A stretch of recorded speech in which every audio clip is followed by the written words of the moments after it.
सभी साथियों को नमस्कार और उम्मीद करता हूं कि आप सब बहुत अच्छे होंगे। आज बहुत अच्छी गुड न्यूज़ आपको देखने को मिली है कि एसएससी सीजीएल का नोटिफिकेशन आउट हो गया है और वो भी बहुत अच्छी खासी वैकेंसी आई है इस बार। तो आपके लिए बहुत अच्छा मौका है इस बार। अगर आप एसएससी सीजीएल का सपना देख रहे हैं और अगर आप अपने घर वालों का सपना पूरा करना चाहते हैं तो इससे बढ़िया मौका आपको कुछ नहीं मिलने वाला है। और सुनने में आ रहा है कि तब से वैकेंसी का नोटिफिकेशन आया है कि 17,727 आपकी वैकेंसी है।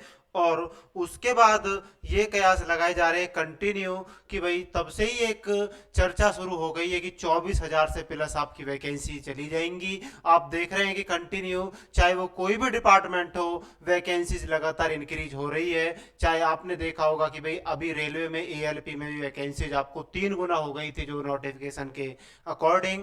तो साथियों हम सबे उम्मीद है और उम्मीद क्या पूरा विश्वास भी है कि 24,000 प्लस आपकी वैकेंसी जाएंगी। अब तक इतनी वैकेंसी सीजीएल में नहीं आई है और इससे बढ़िया मौका आपको कभी नहीं मिलने वाला है।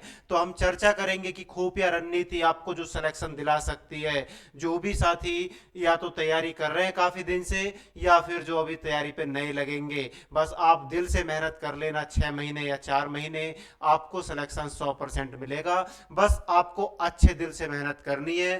तो भाई हम सभी बातों पे चर्चा करेंगे। आप सभी जानते होंगे कि भाई मैं आपको एक्यूरेट न्यूज देता हूं 100%। तो आप सभी से रिक्वेस्ट है कि अगर आपको अच्छी और एक्यूरेट न्यूज चाहिए तो सभी से मेरी रिक्वेस्ट है कि प्लीज आप सभी वीडियो को लाइक और इस चैनल को सब्सक्राइब कर देना। आपके लिए मैं हमेशा अच्छी न्यूज देता रहूंगा। तो हम चर्चा करेंगे। सबसे जो मेन टॉपिक है हमारा खुफिया रणनीति हमारी क्या होनी चाहिए।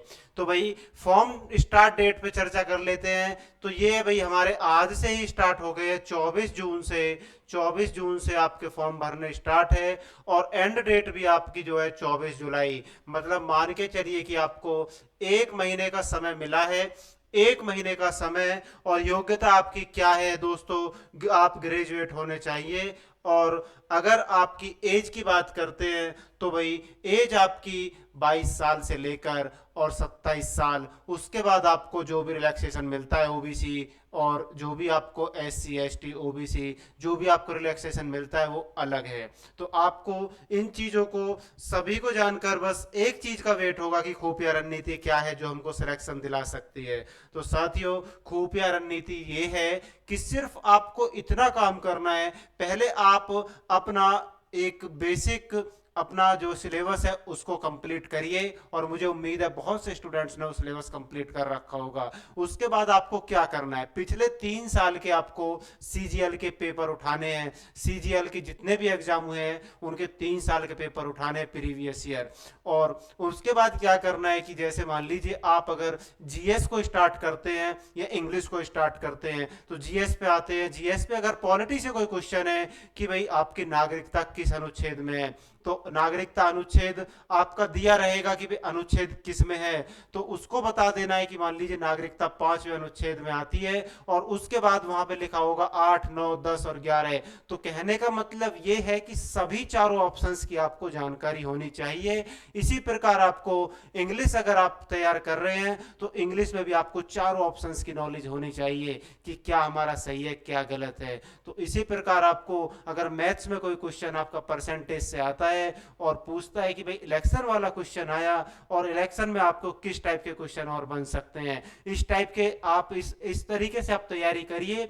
रीजनिंग में भी आपको सेम वही तरीका अपनाना है कि सीरीज से क्वेश्चन आया है तो आपको देखना है कि सीरीज से, और अगर मान लीजिए स्क्वायर सीरीज से क्वेश्चन है तो भाई स्क्वायर से और देखना है कि आपको कैसे क्वेश्चन बन सकता है। दोस्तों इससे बढ़िया तरीका कुछ भी नहीं है। आप अच्छे से बस इतना करिए कि अपना सिलेबस करने के बाद प्रीवियस ईयर को लगाइए और इतना पढ़िए। 100% मत पढ़ना, 70% पढ़ लेना।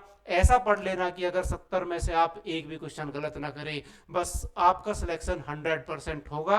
अगर आप 100% की तरफ भागेंगे तो आप कुछ नहीं कर पाएंगे क्योंकि सिलेबस अनलिमिटेड होता है दोस्तों। इस बात में सच्चाई है और इस बात को आप सब जानते हैं कि कोई भी कॉम्पिटिटिव एग्जाम को एक सिलेबस की कोई लिमिट नहीं होती है, कोई नहीं पढ़ सकता। लेकिन जितना आप पढ़ रहे हैं उसको अच्छे से इतना पढ़िए कि उसमें से आप कोई भी क्वेश्चन गलत ना करें। तो आप सभी से मेरी फिर से रिक्वेस्ट है, अगर कोई आपका डाउट है तो मैं एक वीडियो और बना दूंगा आपके लिए, स्ट्रेटेजी क्या होनी चाहिए। तो सभी से रिक्वेस्ट है कि इस वीडियो को लाइक और इस परिवार को सब्सक्राइब कर लेना। और एक बार फिर से आप सभी को राम राम, नमस्कार।